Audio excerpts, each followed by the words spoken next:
Vaya. Om Namo Bhagavate Vasudevaya. Om Namo Bhagavate Vasudevaya.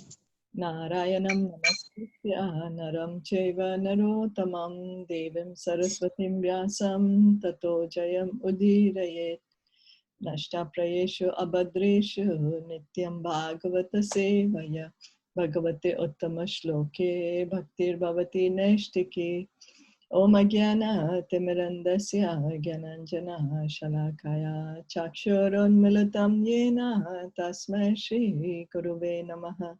Sri Caitanya Manobhistam Sthapitam Yena Bhutale Swayam Rupa Kadamayam Dadati Swapadantikam.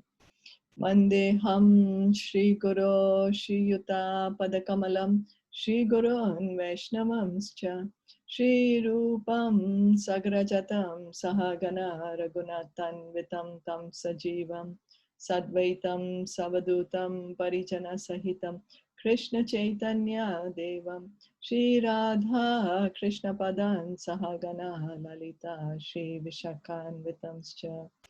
He Krishna Karuna Sindhu Dinabandhu Jagatpate Gopesha Gopika Kanta Radha Kanta Namostate Tapta Kanchana Gaurangi Radhe Vrindavaneshwari Vrishabhanu Sute Devi Pranamami Hari Priye.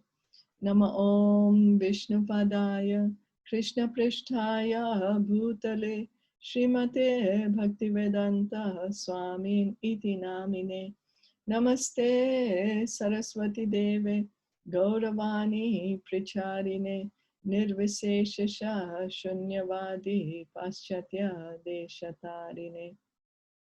Vanchakalpa tarubhyascha kripa sindhu bhaevacha patitanam pavanebhyo vaishnavebhyo namo namaha.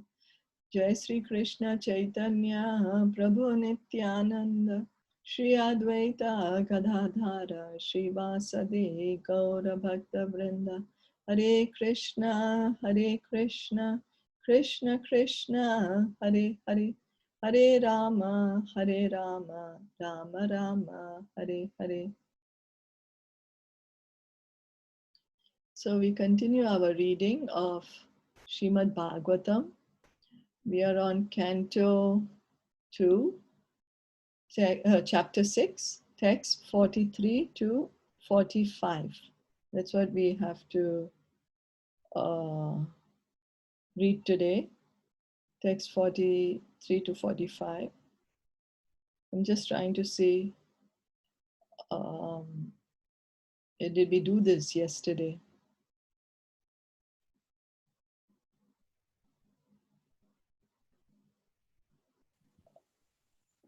Okay, no, we didn't do this. So we'll just read 43 to 45. Aham bhavo yagya ime prajesha daksha dayo ye bhavad adayascha swarloka pala khagga loka pala nirloka pala stala loka palaha gandharva vidyadhara charanesha ye yaksha raksho raga naganatha ye varishinam rishabha pitranam dait Yendra Siddheshwara Danavendraha Anye cha ye preta pishacha bhuta Shumanda yado mriga pakshi adhishaha Yat kincha loke bhagavan mahasvad Ojaha sahasvad balavat shamavat Shri Shri Vibhuti Atmavad Adbhutaranam Tatvam Param Rupavad Aswarupam. Translation and purport by His Divine Grace A.C. Bhaktivedanta Swami Srila Prabhupada. I myself, Brahma, Lord Shiva, Lord Vishnu, great generators of living beings like Daksha and Prajapati, yourselves, Narad and the Kumaras, heavenly demigods like Indra and Chandra, the leaders of the Bhurloka planets, the leaders of the earthly planets, the leaders of the lower planets, the leaders of the Gandharva planets, the leaders of the Vidyadhara planets, the leaders of the Charanaloka planets, the leaders of the Yakshas, Rakshas, and Uragas, the great sages, the great demons, the great atheists, and the great spacemen, as well as the dead bodies, evil spirits, Satans, Jinnah, Shumandas, great aquatics, great beasts, and great birds, etc.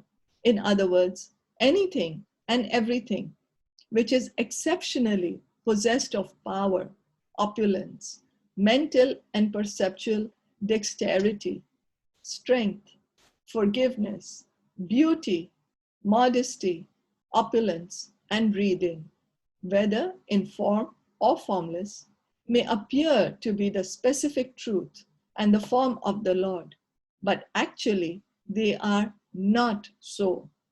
They are only a fragment of the transcendental potency of the Lord. So wow, Brahmaji is being so detailed here. He's giving so much in detail that anything and everything which we might think is so wonderful and looks so great, but actually it's just a fragment of the potency of the Lord. Those in the list given above, beginning from the name Brahmaji, the first living creature within the universe, down to Lord Shiva, Lord Vishnu, Narada, and other powerful demigods, men, supermen, sages, rishis, and other lower creatures of extraordinary strength and opulence, including the dead bodies, Satans, evil spirits, jinn, aquatics, birds, and beasts, may appear to be the Supreme Lord. But factually, none of them is the Supreme Lord. Every one of them possesses only a fragment of the great potencies of the Supreme Lord. The less intelligent man is surprised to see the wonderful actions of material phenomena, as the aborigines are fearful of a great thunderbolt, a great and gigantic banyan tree, or a great lofty mountain in the jungle. For such undeveloped human beings, merely the slight display of the Lord's potency is captivating. So here Brahmaji is saying in very, very clear words, he's saying even Lord Vishnu is just a fragment of the transcendental potency of the Lord. Now, many times we have before, thought, oh, maybe this person has some extraordinary powers. So I think he's God, because he has such powers. But here Brahmaji is listing out that all these people who have extraordinary powers, these are not ordinary people. The Daksha is a Prajapati, he's the progenitor of all the living entities, so many of us, Narad Muni, the four Kumaras, even Lord Brahma himself, Lord Shiva also. These are great, great personalities, but they are only a fragment of the transcendental potency of the Lord. So how great is the Lord? How great is the Lord that these are just a fragment of his potency. So sometimes the aborigines, they see some wonderful phenomenon in the material universe, and then they start worshiping them because they don't know what it is. But this is also just a tiny part, a tiny fragment of Krishna's energy. So a still more advanced person is captivated by the powers of demigods and goddesses. Therefore, those who are simply astonished by the powers of anything in the creation of the Lord, without any factual information of the Lord himself, are known as Shaktas, or worshippers of the great powers. So anybody who's praying to anyone else because that person has a great power is called a Shakta, because they are praying to the energy of the Lord, the fragment, the potency of the Lord. So even people who are worshipping demigods or goddesses, they are called Shaktas, because they don't know anything about the Supreme Lord. They do not know that the demigod and goddess is able to fulfill our desires only after the sanction, only after they receive the okay, the permission from Krishna. You know, and in Bhagavad Gita, Krishna says that people, whatever faith people have, he enforces that faith. So if somebody has a faith in a particular demigod, say Lord Shiva, so Krishna is the one who increases the faith of that person for Lord Shiva. So Krishna works in both ways. He increases the faith of what we have, and then if somebody asks for some material benefit from Lord Shiva, say that, whatever the material benefit could be, whatever desire, then it's not that Lord Shiva fulfills it. Lord Shiva has to take permission from Krishna. And once Krishna authorizes it, then Lord Shiva fulfills it. So that's the reason Krishna says, instead of going to the demigods and goddesses to fulfill your desires, you come to me. Anyway, I am the one who's fulfilling your desires. But by coming to me, at least you will get purified of these material desires and you can get out of this material world. But if you continue to pray to the demigods and demigoddesses, you will still continue to remain in this network of desires and actions and reactions, and you can't get out of this material world. So the modern scientist is also captivated by the wonderful actions and reactions of natural phenomena, and therefore is also called a Shakta.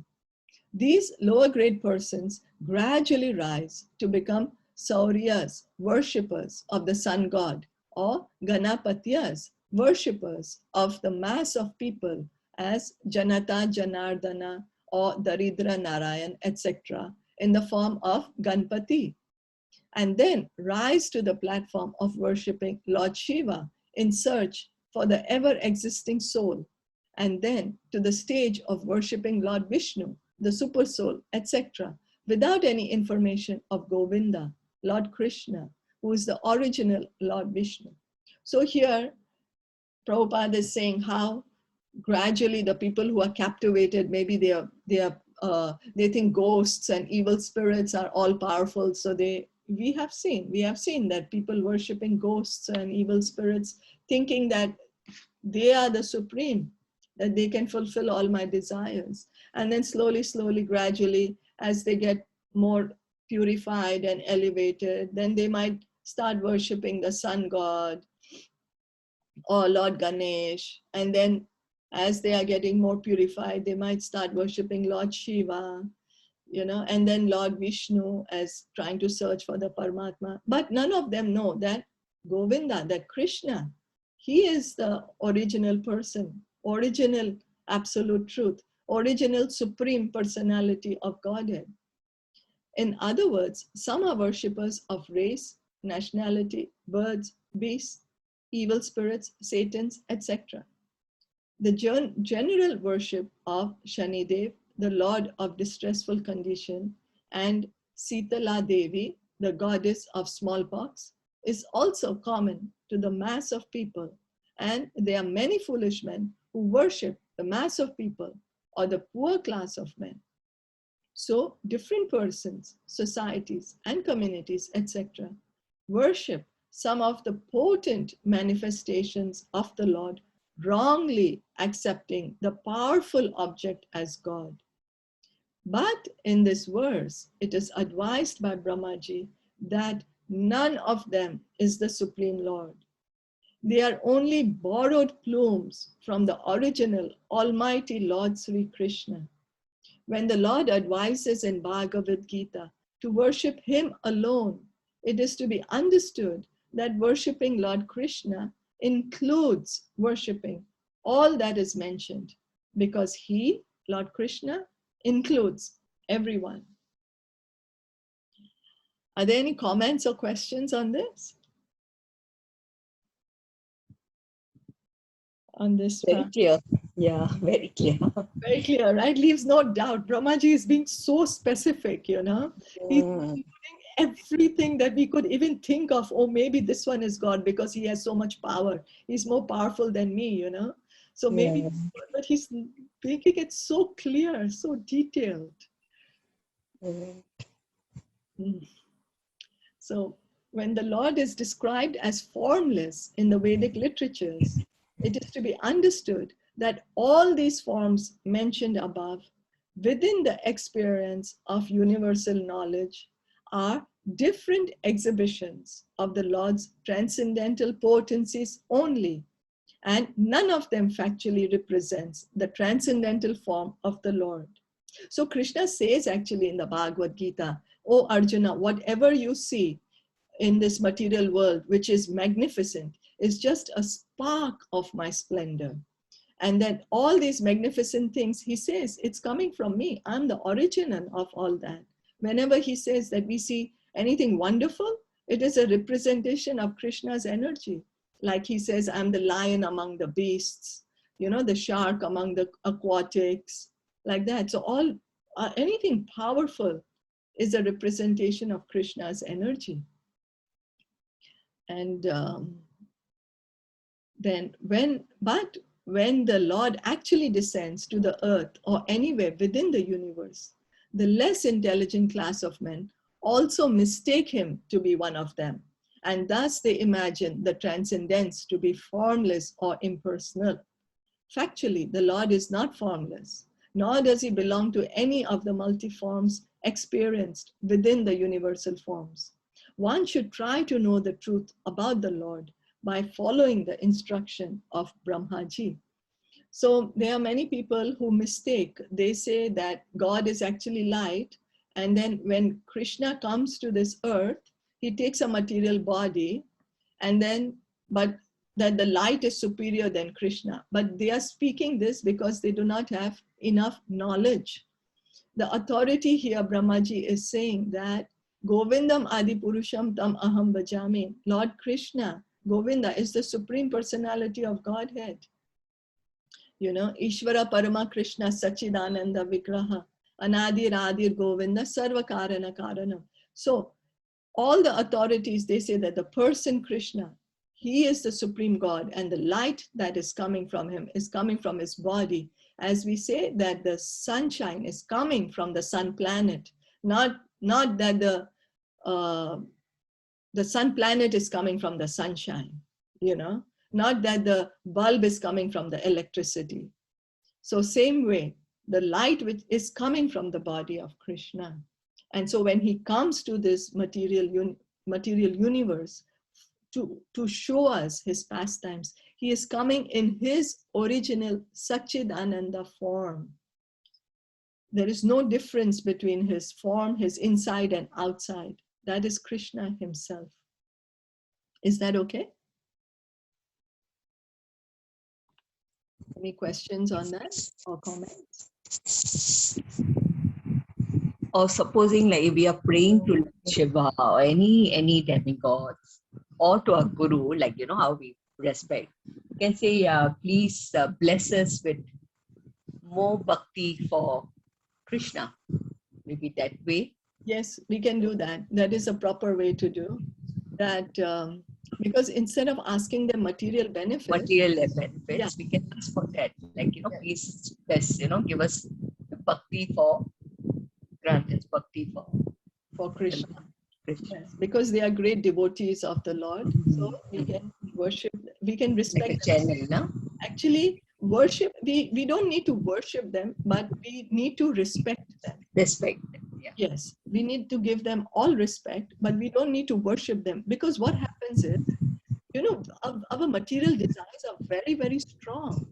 So we will tell them, okay, we are worshipping them, suppose regularly. And then we keep telling them, give me bhakti for Krishna, bhakti for Krishna. But because our material desires are so much, we will end up asking them, oh, can you please help me? The situation is not very favorable for me, Oh, I need this, I need that. Can you please help me with this, help me with that? So we will end up doing that. So that's why Krishna is saying that it's better you ask all this from me, You ask your material desires from me, because we do have a lot of material desires.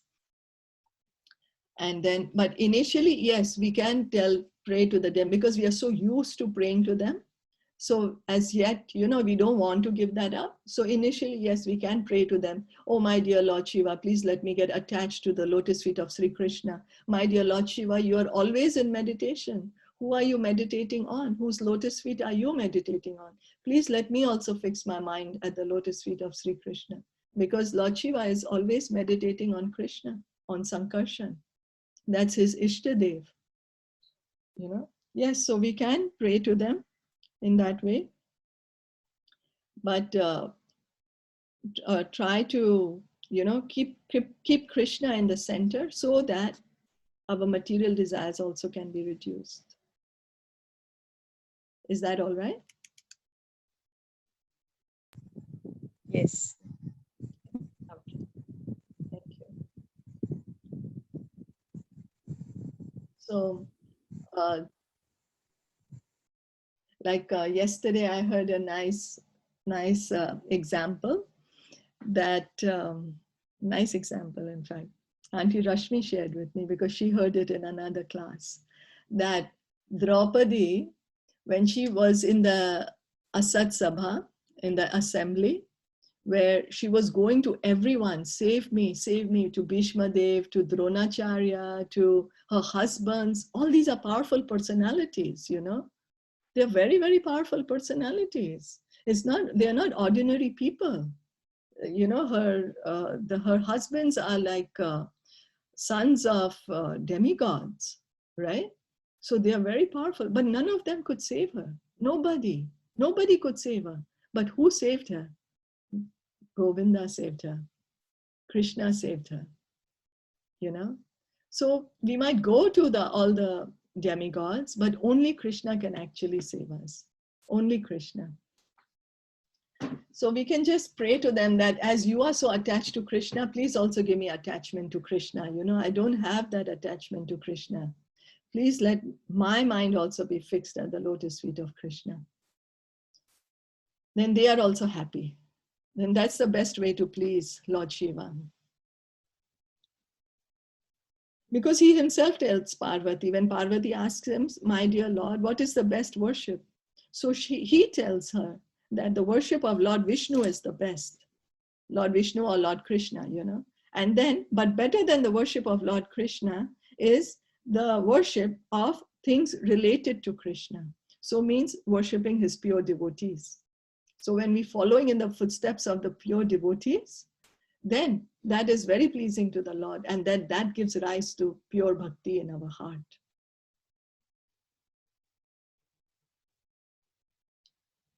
Yeah, is that okay? Even our masters also, Guru also tells us. We always go with, problems. Oh, I'm having this problem. I'm having that problem. But we don't go to a Guru for purification to ourselves. Yes. So that's it, even our master tells us, what are you doing? Why do you all just come for these material desires? How do I get more money? How do I, yeah. Yes. I want a child. I want this. Yeah. Yes, that. yes. All material ones. Because a guru is not to give us this material desires. A guru is not our attachment to this material world, to make up, to shake us up.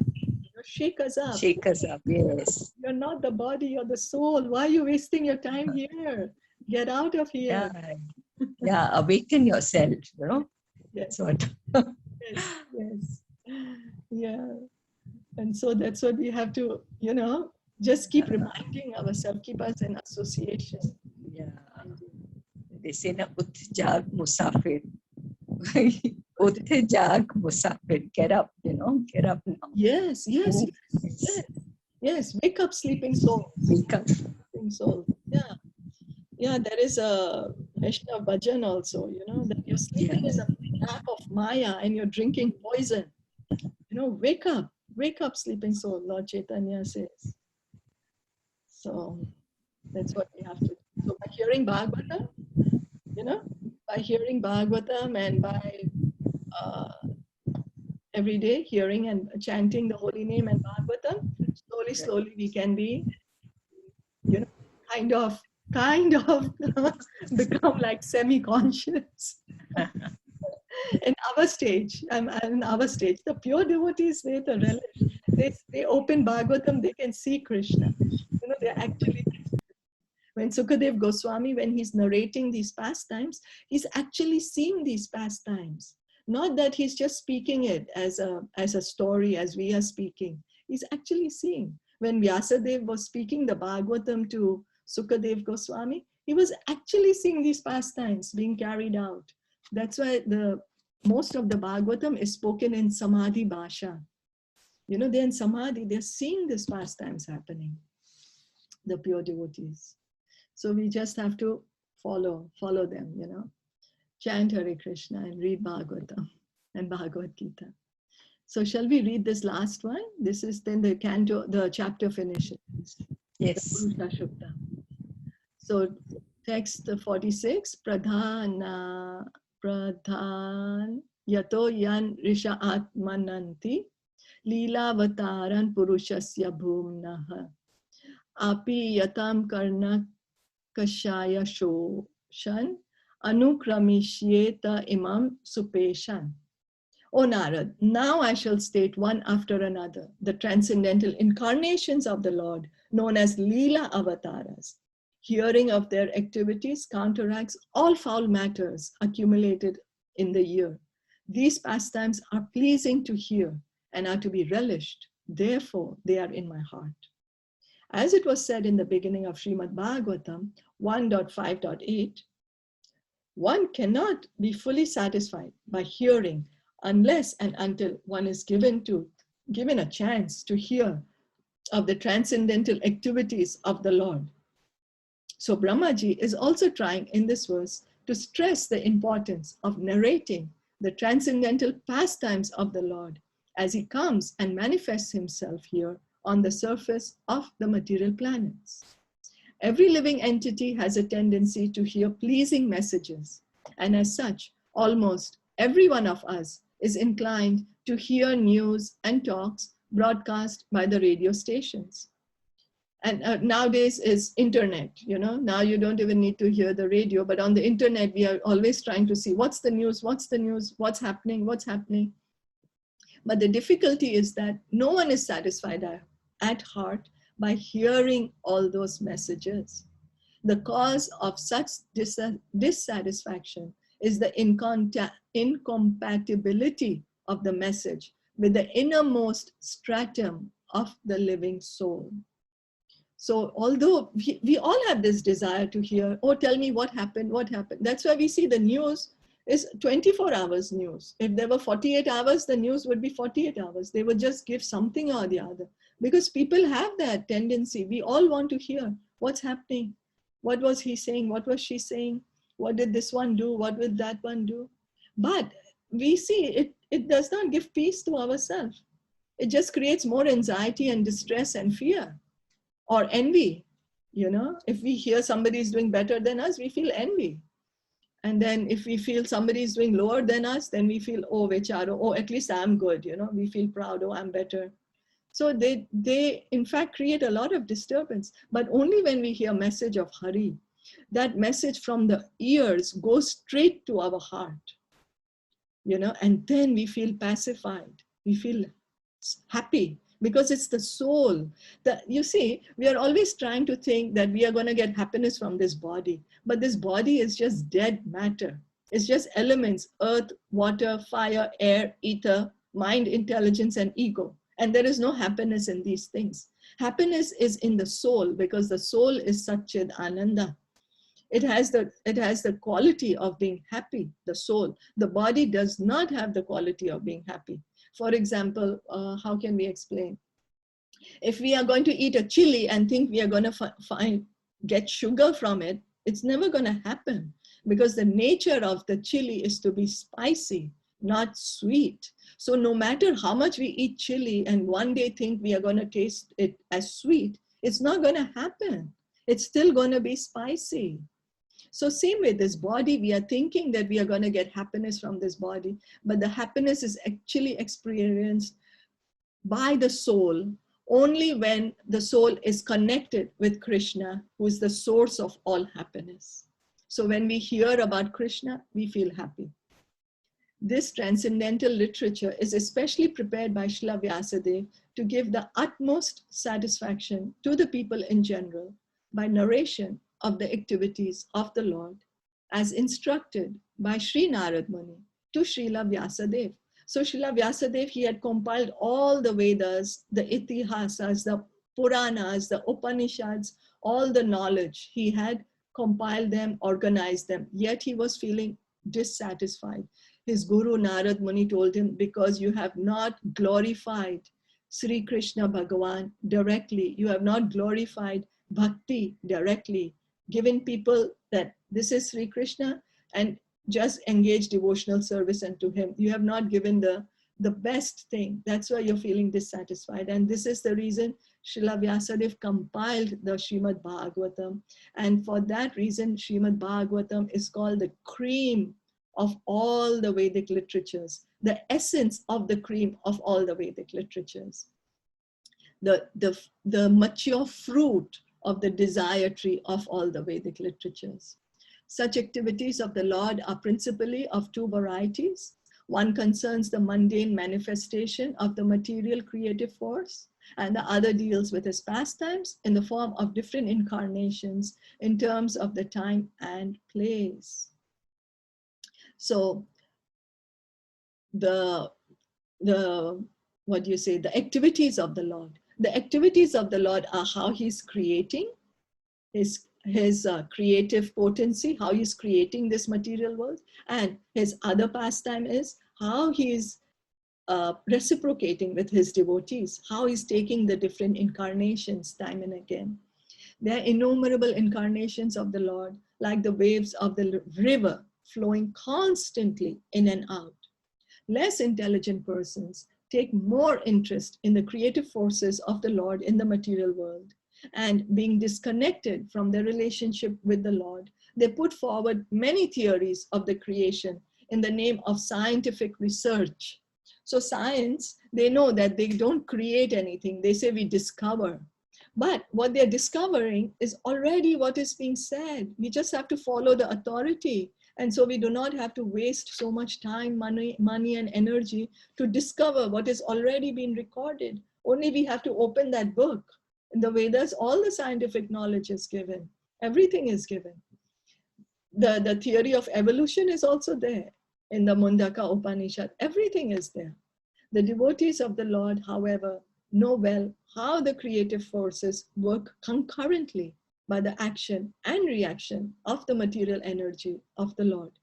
Therefore, they take more interest in the transcendental activities of the Lord as he incarnates himself on the surface of the material world. Srimad Bhagavatam is the history of such activities of the Lord, and people who take interest in hearing Srimad Bhagavatam clear their hearts of accumulated mundane filth. There are 1,001 rash literatures on the market, but one who has taken interest in the Srimad Bhagavatam loses all interest in such filthy literatures. Sri Brahmaji is thus attempting to narrate the principal incarnations of the Lord so that they may be drunk by Narad as transcendental nectar. Thus end the Bhaktivedanta purports of the second canto, 6th chapter of the Srimad Bhagavatam, entitled Purusha Shukta Confirmed. So this is the narration by Brahmaji to Narad Muni, and he's going to narrate about the incarnations of the Lord. The incarnations of the Lord are unlimited. So Narad Muni is just going to speak about a few of the incarnations. And by hearing Srimad Bhagavatam, what happens is our attraction to hear garbage, honestly, is it slowly reduces. You know, our interest in literatures which are not dealing with the truth, that reduces. We might think something is really important now. If I don't open the news today, I will not know what's happening. Sure, we can try to know what's happening of the world, but don't get too attached and get too affected by it, because it's just temporary and there's going to be another news the next day. But Srimad Bhagavatam is eternal. By hearing Srimad Bhagavatam, we can just leave this material world and go back home, back to Godhead. Is that okay? Yes. Okay. Any comments or questions?